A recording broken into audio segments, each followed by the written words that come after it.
नमस्कार साथियों। हर बार की तरह इस बार भी हम 25 क्वेश्चनों का जो सेट होता है उसको लेके हाजिर हैं आपके बीच।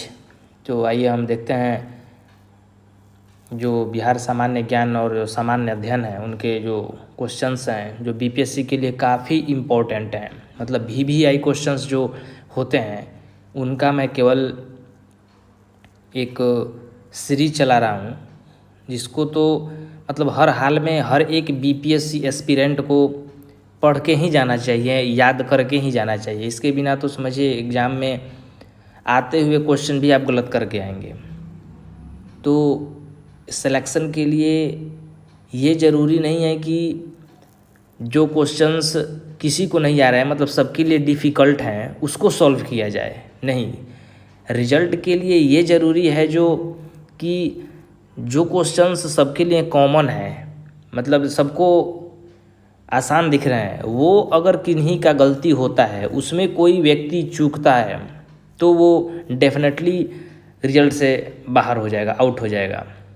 तो ये ध्यान रखना है कि जो क्वेश्चन आ रहे हैं जिनका उत्तर हर हाल में सही होना ही चाहिए आपके रिजल्ट के लिए, गलती का कोई चांस ही नहीं है। उन क्वेश्चनों में अगर आप गलती करते हैं तो आप श्योर है कि आप एग्ज़ाम से बाहर होइएगा।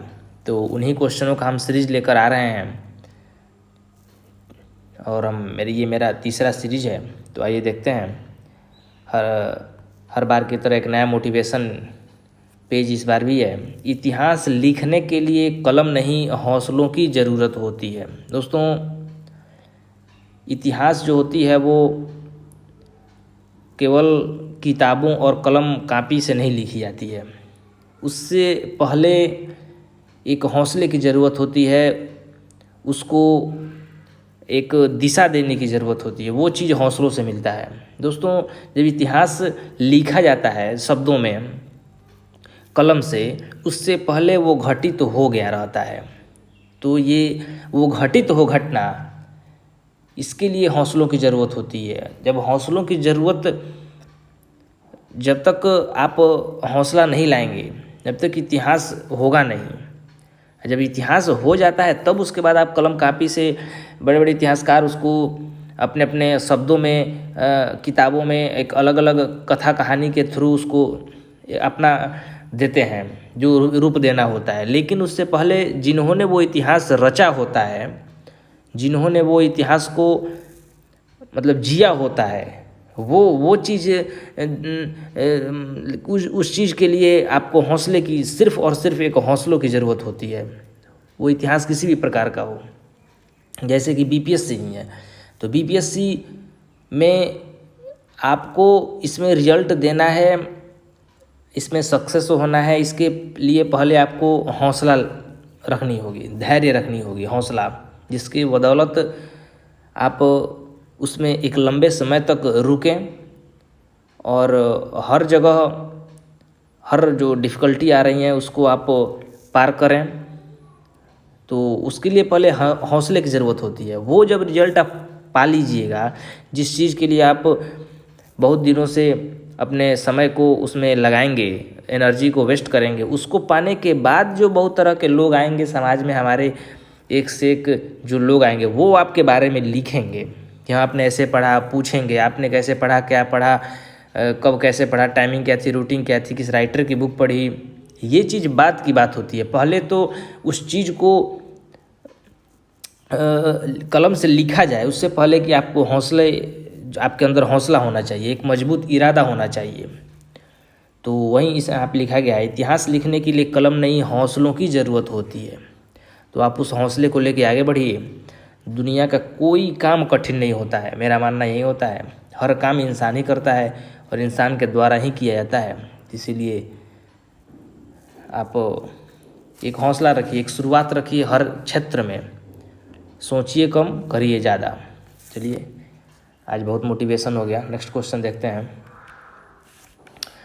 जैसा कि नेक्स्ट क्वेश्चन दोस्तों देख रहे हैं, पूर्व से पश्चिम तक बिहार की अधिकतम लंबाई क्या है? दोस्तों, पूर्व से पश्चिम तक बिहार की अधिकतम लंबाई क्या है? दोस्तों, यहाँ पे 4 ऑप्शन दिए गए हैं। इसमें 483 जो कि ऑप्शन डी में है वो सही आंसर हो जाएगा। पूर्व से पश्चिम तक बिहार की अधिकतम लंबाई 483 किलोमीटर है, 483 किलोमीटर। आइए दोस्तों नया क्वेश्चन देखते हैं। बिहार की स्थापना कब हुई? दोस्तों बिहार की स्थापना 22 मार्च 1912 को हुई थी।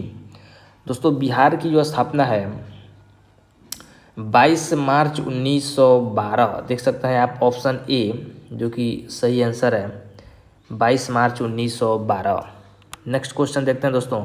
बिहार का उच्च न्यायालय कहाँ स्थित है? दोस्तों बिहार में उच्च न्यायालय जो बिहार का है वो पटना में स्थित है, जिसकी स्थापना 3 फरवरी 1916 को हुई थी। तो ये भी आप याद रखिएगा, जिसकी स्थापना जो हुई थी, एस्टेब्लिशमेंट हुई थी 3 फरवरी 1916 को हुई थी। नेक्स्ट क्वेश्चन दोस्तों देखते हैं। निम्नलिखित में से किस प्रदेश से बिहार की सीमाएं नहीं लगती हैं? दोस्तों बिहार की जो सीमाएं होती हैं वो उत्तर प्रदेश, पश्चिम बंगाल, झारखंड और नेपाल से लगी हुई हैं। यहाँ पे आप देख सकते हैं उत्तर प्रदेश से लगी हुई है, झारखंड से भी लगी हुई है, पश्चिम बंगाल से भी लगी हुई है। तो यहाँ पे पूछ रहे हैं कौन सी सीमाएं नहीं लगी हुई हैं? तो यहाँ पे हो जाएगा आंसर मध्य प्रदेश, सही आंसर हो जाएगा मध्य प्रदेश, जिसकी सीमाएं बिहार से नहीं लगती हैं। दोस्तों नेक्स्ट क्वेश्चन है, यहाँ पे उसका आंसर दिया गया है। नेक्स्ट क्वेश्चन है, बिहार में कितने जिले नेपाल की सीमा से लगते हैं? दोस्तों बिहार के 7 ऐसे जिले हैं जो नेपाल की सीमा को टच करते हैं, नेपाल की सीमा से लगते हैं। तो दोस्तों इसका सही आंसर हो जाएगा 7 ऐसे जिले हैं। नेक्स्ट क्वेश्चन है, बिहार में मानसून कब आता है? दोस्तों बिहार में मानसून 9 से 10 जून के बीच आता है। तो इसका सही आंसर हो जाएगा दोस्तों, बिहार में मानसून 9 से 10 जून के बीच आता है। दोस्तों अप्रैल में जो ग्रीष्म ऋतु का आरंभ होता है तो जुलाई के मध्य तक रहता ही है, और जुलाई अगस्त में जो वर्षा ऋतु का आगमन होता है जिसका अवसान अक्टूबर में होने के साथ ही ऋतु चक्र पूरा हो जाता है। तो इसीलिए 9 से 10 जून के बीच बिहार में मानसून आता है। नेक्स्ट क्वेश्चन यहाँ पे आप देख सकते हैं, उस चीज़ को मैंने यहाँ पे एक्सप्लेन कर दिया है। बिहार का कौन सा क्षेत्र भारत का उद्योग कहा जाता है? दोस्तों उत्तर बिहार के तराई क्षेत्र को भारत का उद्योग कहा जाता है। तो दोस्तों यहाँ पे पूछ रहे हैं बिहार का कौन सा क्षेत्र भारत का उद्योग कहा जाता है? तो यहाँ पे आप कह सकते हैं उत्तर भारत का जो तराई क्षेत्र होता है उसको बिहार का उद्योग कहा जाता है। नहीं दोस्तों, क्वेश्चन है कि बिहार का कौन सा क्षेत्र भारत का उद्यान कहा जाता है? दोस्तों यहाँ पे आप ध्यान से देखिए, उद्योग नहीं उद्यान पूछ रहे हैं, उद्यान कहा जाता है। तो आंसर वही होगा, उत्तर भारत का तराई क्षेत्र भारत का उद्यान कहा जाता है। आइए दोस्तों अगला क्वेश्चन देखते हैं। कौन से पुराने वंश बिहार से नहीं थे? कलिंग जो दोस्तों है, कलिंग जो उड़ीसा का राज्य है वो पुराने वंश जो बिहार से नहीं थे, कलिंग, इसका सही आंसर हो जाएगा कलिंग, जो बिहार से नहीं थे। अगला क्वेश्चन है, निम्नलिखित में से किस स्थान पर अशोक के अभिलेख मिलते हैं? दोस्तों अशोक के अभिलेख जो होते हैं वो 14 दीर्घ शिलालेख, या जिसको हम वृहद शिलालेख भी बोलते हैं, विभिन्न लेखों का जो समूह है जो 8 भिन्न भिन्न स्थानों से प्राप्त किए गए हैं। तो लौरिया नंदनगढ़ इस यहाँ तो पाया ही जाता है, लौरिया अरेराज यहाँ भी पाया जाता है, रामपुरवा चंपारण यहाँ भी पाया जाता है। तो पूछ रहा है अशोक के किस स्थान पर अशोक के अभिलेख मिलते हैं, पूछ रहा है, मिलते हैं। तो उपरोक्त सभी, इसका सही आंसर हो जाएगा उपरोक्त सभी। आइए दोस्तों अगला क्वेश्चन देखते हैं। वैशाली में द्वितीय बौद्ध संगीति का आयोजन कब हुआ? दोस्तों वैशाली में द्वितीय बौद्ध संगति का आयोजन 383 ईसा पूर्व में कालाशोक के शासनकाल में हुआ था। द्वितीय बौद्ध संगति का आयोजन 383 ईसा पूर्व में कालाशोक के शासनकाल में हुआ था। ये आप याद रखिए दोस्तों कि कालाशोक के शासनकाल में 383 ईसा पूर्व में आयोजन हुआ था। अगला क्वेश्चन है दोस्तों, बिहार की सबसे बड़ी नदी घाटी परियोजना कौन सी है? गंडक नदी जो परियोजना है बिहार की सबसे बड़ी नदी घाटी परियोजना है।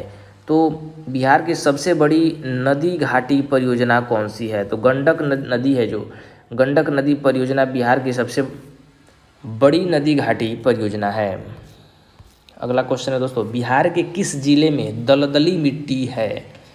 दोस्तों इसका आंसर हो जाएगा बिहार के किशनगंज जिले में दलदली मिट्टी पाई जाती है। बिहार के किस जिले में दलदली मिट्टी पाई जाती है? तो दोस्तों यहाँ पर आंसर हो जाएगा किशनगंज जिले में दलदली मिट्टी पाई जाती है। अगला क्वेश्चन है दोस्तों कि बिहार में लाल मिट्टी प्रचुर रूप से कहाँ पाई जाती है? दोस्तों बिहार में लाल मिट्टी प्रचुर रूप से कहाँ पाई जाती है? दोस्तों इसमें इसका सही आंसर हो जाएगा बिहार में जो गंगा नदी के दक्षिण में, गंगा जो नदी है उसके दक्षिण में लाल मिट्टी की अधिकता पाई जाती है। तो गंगा नदी के दक्षिण में इसका सही आंसर हो जाएगा गंगा नदी के दक्षिण में लाल मिट्टी की प्रचुर रूप से पाई जाती है। अगला आंसर क्वेश्चन है, बिहार के किस जिले में अभ्रक मिट्टी पाई जाती है? दोस्तों बिहार के जो नवादा जिला है, नवादा जिले में अभ्रक मिट्टी पाई जाती है। बिहार के किस जिले में अभ्रक मिट्टी पाई जाती है? तो नवादा जिले में अभ्रक मिट्टी पाई जाती है।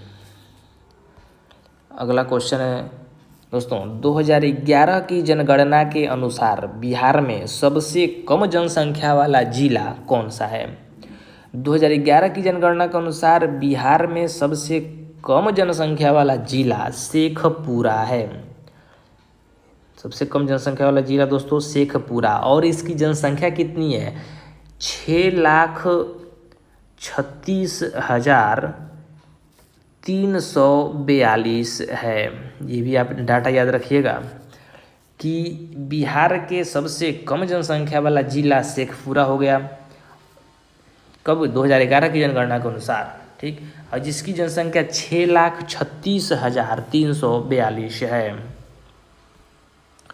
अगला क्वेश्चन देखते हैं दोस्तों, खनिज संसाधनों के आधार पर बिहार का भारत में कौन सा स्थान है? दोस्तों खनिज संसाधनों के आधार पर बिहार का पूरे भारत में दूसरा स्थान पर आता है। इसको याद रखिएगा, बड़ी इंपॉर्टेंट क्वेश्चन है, VVI इंपॉर्टेंट क्वेश्चन है कि खनिज संसाधनों के आधार पर बिहार का भारत में दूसरा स्थान है। नेक्स्ट क्वेश्चन है दोस्तों, बिहार में खनिज तेल कहाँ पाया जाता है? दोस्तों बिहार में खनिज तेल राजगीर में पाया जाता है। बिहार में खनिज तेल राजगीर में पाया जाता है। अगला क्वेश्चन है, बिहार राज्य चीनी निगम लिमिटेड कहाँ स्थित है? दोस्तों इसका आंसर हो जाएगा पटना। बिहार राज्य चीनी निगम लिमिटेड पटना में स्थित है। चीनी निगम लिमिटेड पटना में स्थित है। अगला क्वेश्चन है दोस्तों कि बिहार में सर्वाधिक मक्का कहाँ पाई जाती है? दोस्तों बिहार में सर्वाधिक मक्का उत्तरी बिहार में पाई जाती है। बिहार में सर्वाधिक मक्का उत्तरी बिहार में पाई जाती है। अगला क्वेश्चन देखते हैं दोस्तों, निम्नलिखित में कौन सी फसल जायद फसल नहीं है? दोस्तों यहाँ पे सरसों की जो फसल है वो जायद फसल में नहीं आती है। तो इसका करेक्ट आंसर हो जाएगा ऑप्शन डी, सरसों, जो कि जायद फसल में नहीं आती है। अगला क्वेश्चन देखते हैं दोस्तों, केंद्रीय बिहार में कितना प्रतिशत वन क्षेत्र है? दोस्तों केंद्रीय बिहार में कितना प्रतिशत वन क्षेत्र है? दोस्तों इसका सही आंसर हो जाएगा ऑप्शन बी, 19%, जो कि केंद्रीय बिहार में वन मुख्यतः, दोस्तों अगर बिहार की बात करें तो बिहार में मुख्यतः जो वन होते हैं चंपारण, रोहतास, कैमूर, औरंगाबाद, गया, जहानाबाद, आपको नालंदा, नवादा, ये जमुई और मुंगेर आदि जिलों में जो मुख्य वन होते हैं, वन के जो क्षेत्र होते हैं वो पाए जाते हैं इन मुख्य जिलों में। तो उनका ये प्रतिशत पूछ रहा है, तो इनका प्रतिशत हो जाएगा 19%। अगला क्वेश्चन देखते हैं, मुंगेर जिले के भीम बांध अभ्यारण्य की स्थापना कब हुई? भीम बांध अभ्यारण्य की स्थापना कब हुई? दोस्तों भीम बांध अभ्यारण्य की जो स्थापना हुई 1976 में हुई थी। इसका सही ऑप्शन हो जाएगा 1976। भीम बांध अभ्यारण्य जो दोस्तों मुंगेर जिले में स्थित है, ये भी आप याद रखिएगा, कहाँ पे है?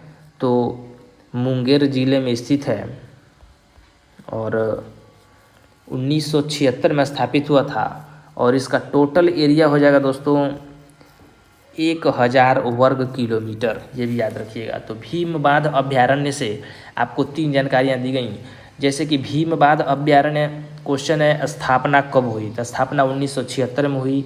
कहाँ पे है, तो ये मुंगेर में है और इसका एरिया क्या है, क्षेत्रफल क्या है, तो वो होगा 1000 किलोमीटर वर्ग किलोमीटर। चलिए दोस्तों अगला क्वेश्चन देखते हैं। बिहार में कौन सा पर्यटक स्थल नहीं है। दोस्तों बिहार के जो अररिया में कोई पर्यटन स्थल नहीं है। आपको गया मिल जाएगा, वैशाली मिल जाएगा, सीतामढ़ी मिल जाएगा, तो कौन सा पर्यटक स्थल नहीं है, तो दोस्तों अररिया बिहार का ही क्षेत्र है, तो वो कोई पर्यटक स्थल नहीं है। अगला क्वेश्चन देखते हैं। बिहार में देव का सूर्य मंदिर कहाँ स्थित है। दोस्तों बिहार में देव का सूर्य मंदिर, तो ये औरंगाबाद, बिहार में देव का सूर्य मंदिर जो कि बड़ा फेमस है, औरंगाबाद में स्थित है। आइए दोस्तों अगला क्वेश्चन देखते हैं।